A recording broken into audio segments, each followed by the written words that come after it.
Here's Dick Powell as Richard Diamond, private detective.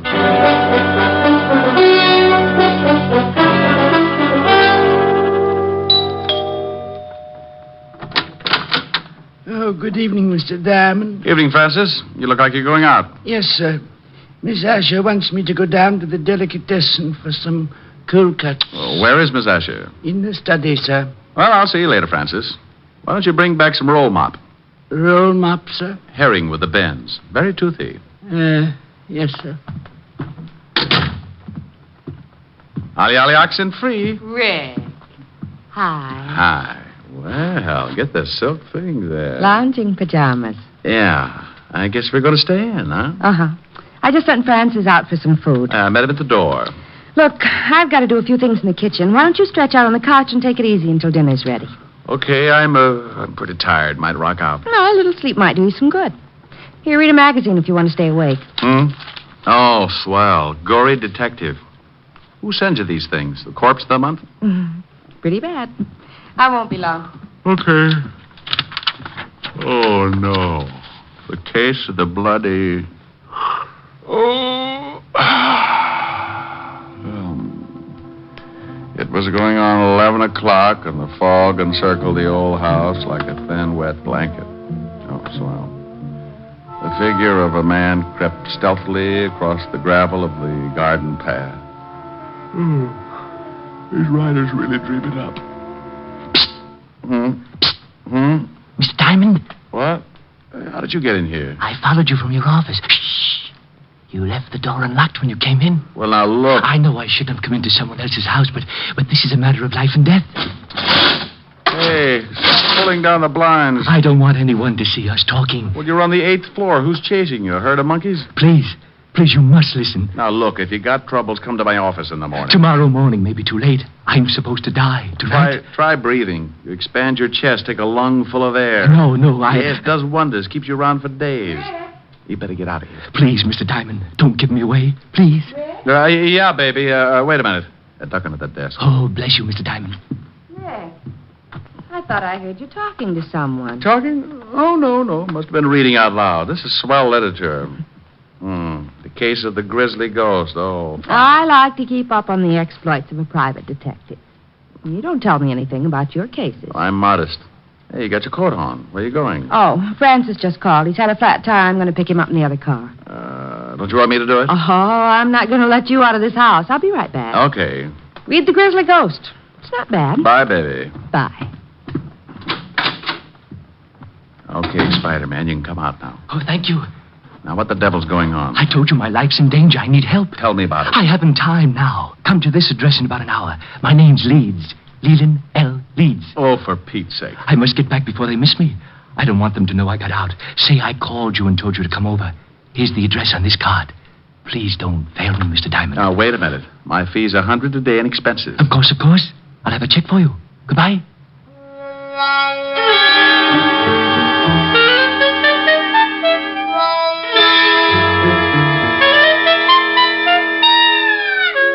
He went out like an undertaker stealing a can of embalming fluid, and I poured myself something just about as strong.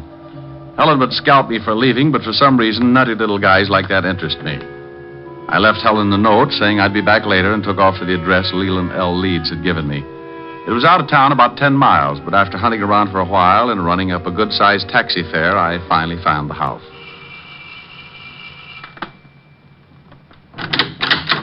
Yes? Yes. I got a call from a Mr. Leeds at this address. He asked me to come over.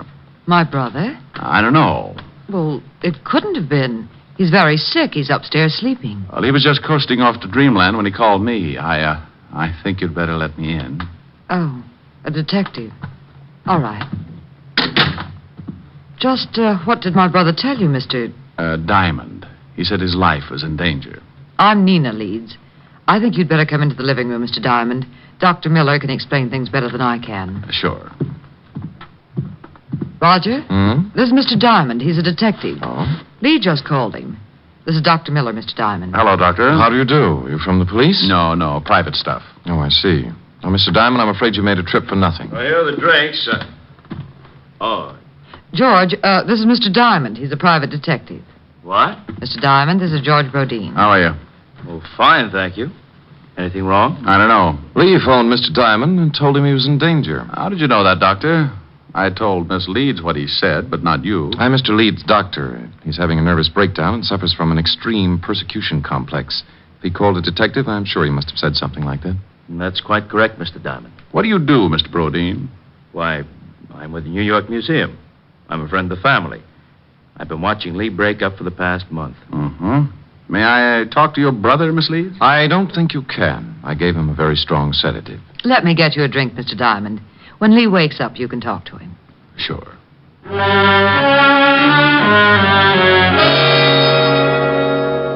We went into the bar, and she got out a big bottle and 2 glasses. I forgot all about Leland L. Leeds for a while and started concentrating on his lovely sister. It was easy. Champagne? Sure, but I've run out of slippers. I've got a small foot. Might take you a long time to get enough. I drink fast. It's the open toes that bother me. I like the patter. Where'd you come from? Same place you did, lover. Experience Alley. What do people call you after they get to know you better? Oh, different things at different times. For now, you can call me Rick. And later?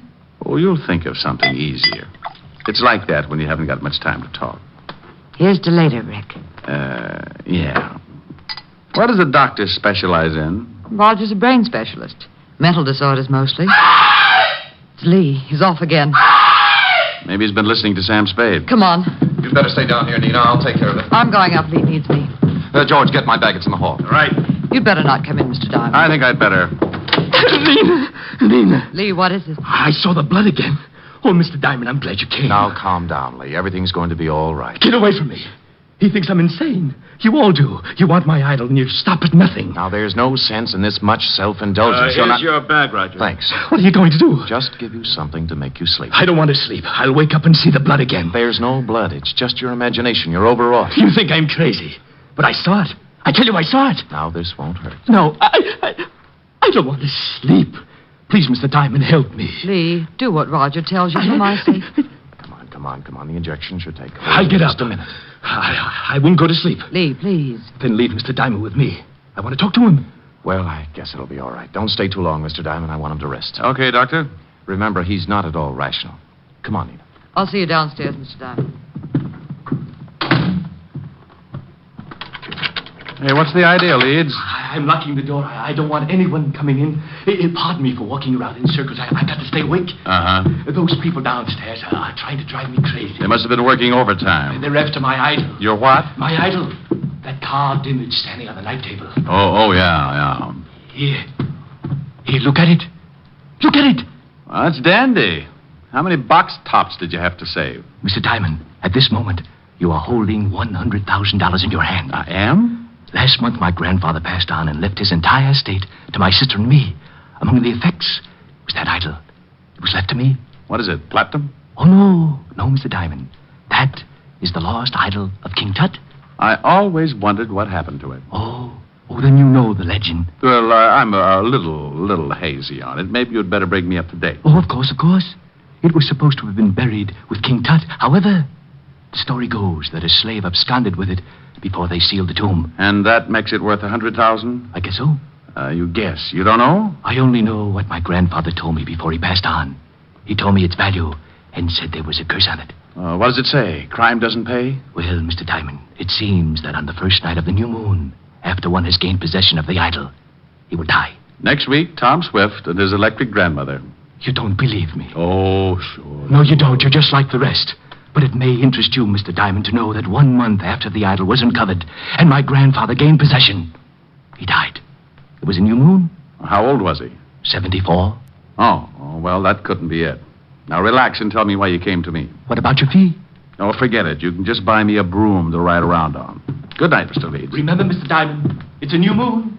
You don't have much time. Oh, brother. Did you talk to her, Mr. Diamond? You might call it that. Now do you understand? Your point's well taken, Doctor. What about that hunk of stone? Maybe if you gave him a teddy bear? Oh, the idol he's got is absolutely worthless. His grandfather had the same unusual ideas about it. Is there such an idol? Well, there's a legend, but no one has ever found even the slightest clue that it's a fact. Now, I've examined Lee's idol, and it's certainly not worth any more than the granite it's carved from. Well, I'll be saying goodnight. I hope he gets better. Can't I get you another drink, Mr. Diamond? You certainly deserve something for your trouble. No, thanks. Goodbye, Doctor, Mr. Rodin. Thanks, Miss Leeds. I wish I could make this up to you. I'll take a rain check. It'll be raining a lot this month. Yeah. Well, good night, Miss Leeds. Good night.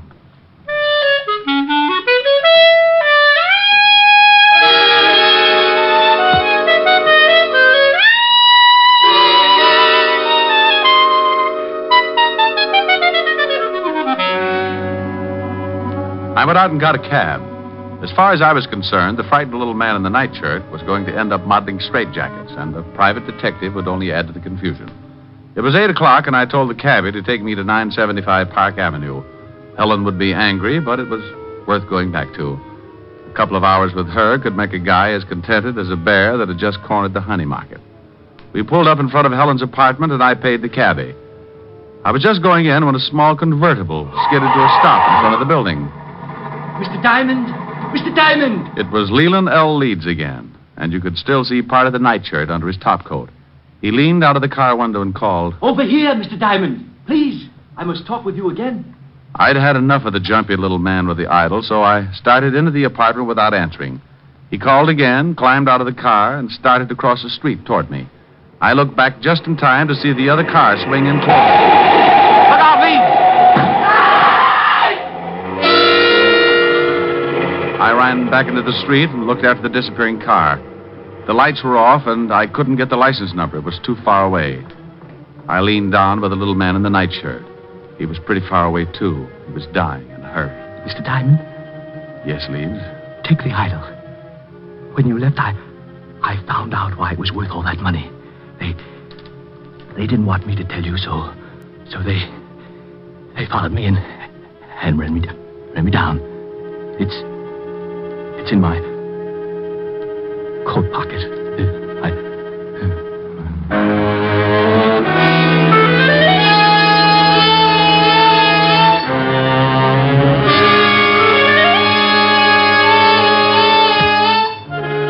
He died lying on his back in the street. Several people were coming out of the building, so I reached into his pocket and pulled out a chamois bag.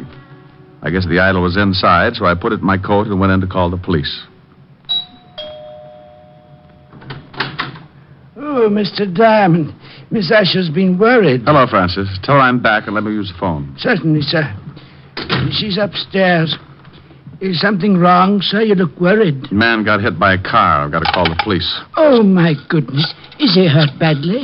Bad enough to get buried. Oh, my goodness. Homicide, Sergeant Otis. Otis, let me talk to the lieutenant. Is this Diamond? No, it's the Beaver boys. Now put the lieutenant on the phone. And what do you do with all those tired jokes? You can't keep using them. I give them away to idiots. Want to start a collection? Oh. Lieutenant Levinson. Walt, this is Diamond. I got a body for you. I go off duty in 20 minutes. Call back then. Lying out in front of Helen's apartment, 975 Park. Rick, my stomach is bothering me. Why can't you be a good boy and stay out of trouble? Take some soda and get over here. Take some soda. Every time you call, I end up taking enough to give an elephant the hiccups. Well, you're a fine one. Oh, I'm sorry, Rick. I didn't know you were on the phone. Wait a minute, Walt. Hello, baby. I'm talking to the lieutenant. Aren't you afraid you'll catch cold in that thing? I'm mad at you. Oh, you're cute. Hey, what's going on? Just Helen. If you could see her, your ulcers would start popping like chestnuts. Say hello. The law sends you his greetings. Hello to the law. She says... I know, I heard it. Now, what about the stiff? His name's Leland L. Leeds. He got belted by a car. It was too far away to get the number. What makes you think it's a job for homicide? Get over here and Helen will give you the story. I've got some work to do. But wait a minute, Rick. Oh, you're getting lazy. What's the matter? Don't you want to find out things for yourself? Rick, what happened? Francis told me some man got hit by a car. Right on your doorstep. Oh. Let's go into the other room, baby. I'll tell you all about it.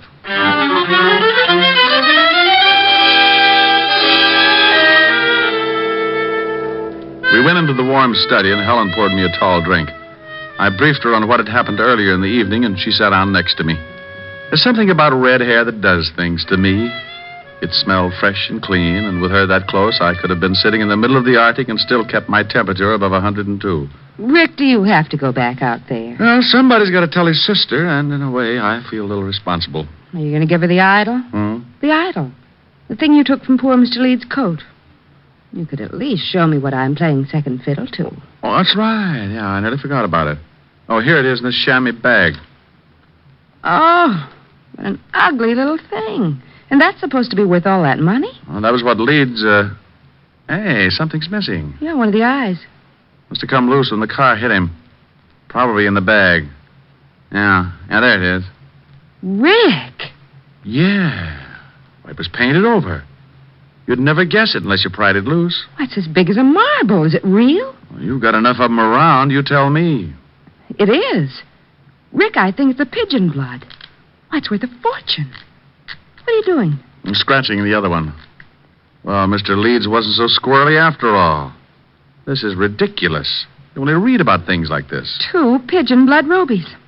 No wonder he thought it was worth $100,000. He said he found out tonight. He must have been scratching at them. Oh, then it wasn't just a hit and run. I don't know. Baby, I don't want to get hung up with a lot of explanation to Walt. Rick, what are you doing? Taking the other eye out. There. Now here. Hang on to these and don't let them get out of your little hot hand. When Walt gets up here, tell him what I've told you. Well, will you be back? An hour ago, I laughed at a little guy when he told me he was going to die. He said it was a full moon and he had a curse on him. I'm still a skeptic, but I'm a new boy when it comes to voodoo. I've got to hurry over there before the whole bunch of them turn into bats.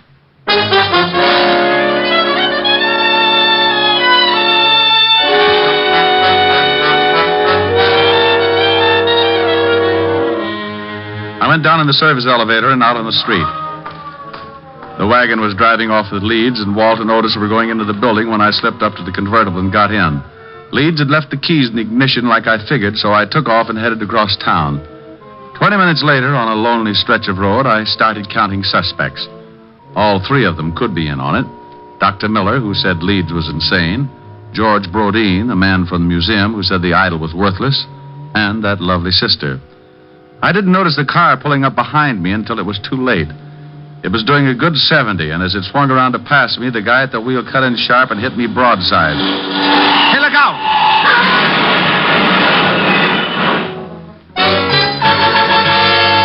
I went through a white fence and over an embankment. The car rolled, and somebody dropped the night on my head. I went to sleep. I don't know how long it was before I started coming around, but when I tried to shake myself back, it was like pulling my head out of a barrel of molasses. It stuck to my eyes and plugged up my ears. I tried to claw the stickiness away, but my hands were like 2 baseballs. I moved my shoulders and felt the stiffness in my back. It spread out to my hands and down to my feet. I opened my mouth and took in a lot of air. I finally made it.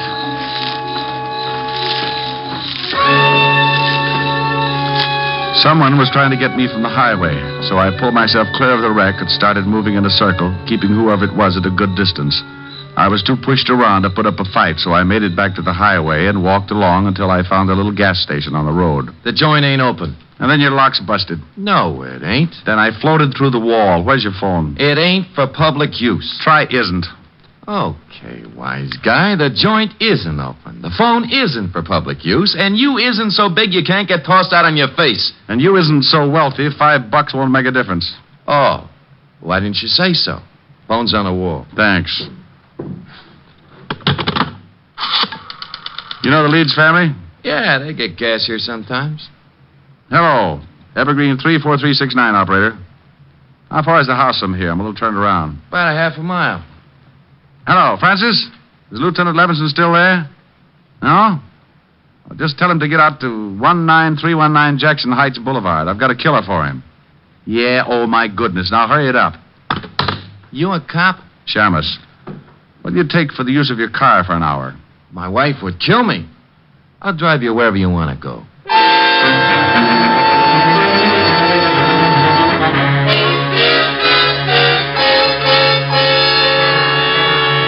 He gave me a lift in his old sedan, and 10 minutes later I was ringing the doorbell to the Leeds house. I was glad the girl answered. She made me feel better right away. Oh, Mr. Diamond, come in. Thank you. Where are your friends? Raj and George? They went out to look for my brother. He disappeared right after you left. I'm terribly worried. Oh, have you got that drink? I could use it now. Certainly. I don't know why Lee ran off like that. He shouldn't have been driving in his condition. Were Roger and George together when they left to look for Lee? No, they took separate cars. Why? Has something happened, Mr. Diamond? Have you heard from my brother? I guess I'd better give it to you straight. Your brother's dead, Miss Leeds. I'm sorry. Dead? Oh, no. He was hit by a car. It's all because of that horrible idol. That stupid, horrible idol. If my grandfather hadn't told Lee it was worth that much money, this never would have happened. Did you think it was worth anything? No, of course not. But we couldn't convince Lee. Now he's dead. Would you please answer that, Mr. Diamond? Sure. You take it easy. Nina, Oh, what are you doing here, Diamond? Did you find Lee? Why, no, I didn't. I've gone to every place I thought he could possibly be. I even looked up your address and went over there, but the building was closed. You better go in and see Miss Leeds, Doc. She's pretty upset. Upset? Nina, what's wrong? Oh, Raj, it's Lee. He's been killed. What? That's right. But how did it happen? Bingo. I'll tell you as soon as I let Mr. Brodeen in. There, Nina. Just let yourself on. Come in, Mr. Brodeen.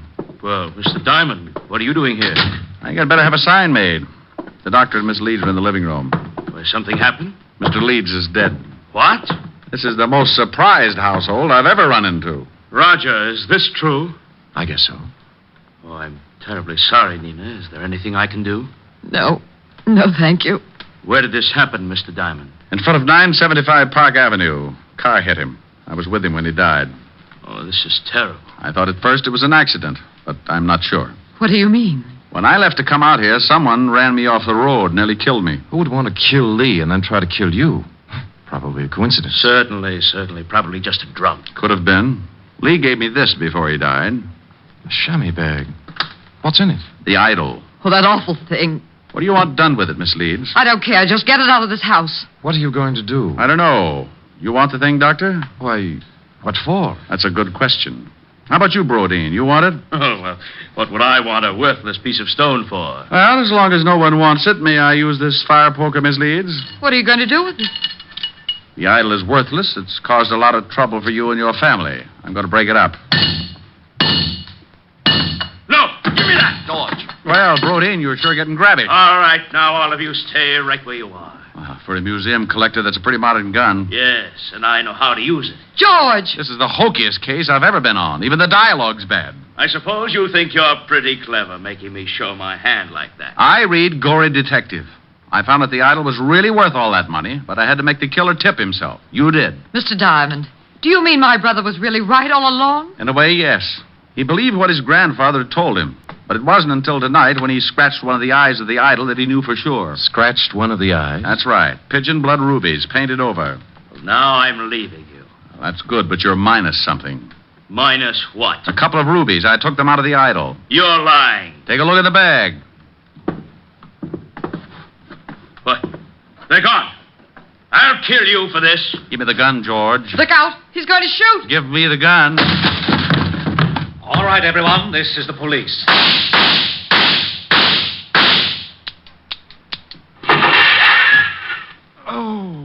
You killed Mr. Diamond! He shot Diamond, all right, Lieutenant. Put the bracelets on him, Otis. Sure. Come here, you. Not him. Put him on Diamond for disturbing the peace. Pin the medal on the other guy. No. Sure thing. How do you like that, wise guy? Oh, no. Rick? Oh, I'm dying. Ricky? Oh. Rick, wake up. All right, George. Drop the gun. Rick, you've been dreaming. Oh, Helen. Oh, you were having a big, fat nightmare. I came down from upstairs and you were asleep on the couch with Gory Detective. Oh, well, I started reading some story and I got mixed up with Egyptian idols and the rubies. I got shot. That's the case of the ruby eyes. That was the craziest dream. I solved the crime and got shot 6 times for my trouble. Oh. Lieutenant Levinson and Otis came in and arrested me for disturbing the peace. After you were shot 6 times? Yeah. Otis loved it. That wasn't in the magazine. I worked out my own ending. Move in. That's pretty. What are the lyrics? Well, an awful lot of them. I'll sing them. Okay. I'm sitting high on a hilltop, Oh, I remember that. tossing all my troubles to the moon. It's from Thanks a Million. Where the breeze seems to say, don't you worry, With Alice Faye. things are bound to pick up pretty soon. Here, neath the sky on the hilltop, seems to me the world is all in tune. I forget all the bustle and hurry, tossing all my troubles to the moon. I know someone will love me, and everything will be just grand. Just so the stars up above me continue doing business at the same old stand. It's mighty sweet in the evening when I've had a busy afternoon, sitting high, high, high on a hilltop, tossing all my troubles to the moon. Sing it again, Rick. I'm sitting high on a hill. Oh, Rick, the grouse. Yeah, listen to that. Where the breeze seems to say, don't you Hey. worry. How do you like that, wise guy? Oh, that's really awful. Yeah, well, maybe you know how I feel when you open that big bazoo of yours. You mean I sound like you do? Look, Diamond, what do you think the rats keep jumping out of my window for? Well, maybe if you had some plastic surgery. And your crummy jokes are as bad as your crummy singing. So please, save the world from a horrible fate and cut your throat or something. Oh, yeah? Well, let me tell you, old boy. I'm sitting high on a hilltop, tossing all my troubles. Hey, you! Shut up! We want to hear Diamond. Yeah, shut your big bazoo. Yeah, shut up! What's that? You heard us. We want to hear Mr. Diamond. Oh, no, no. Rick. Yeah, my dear public.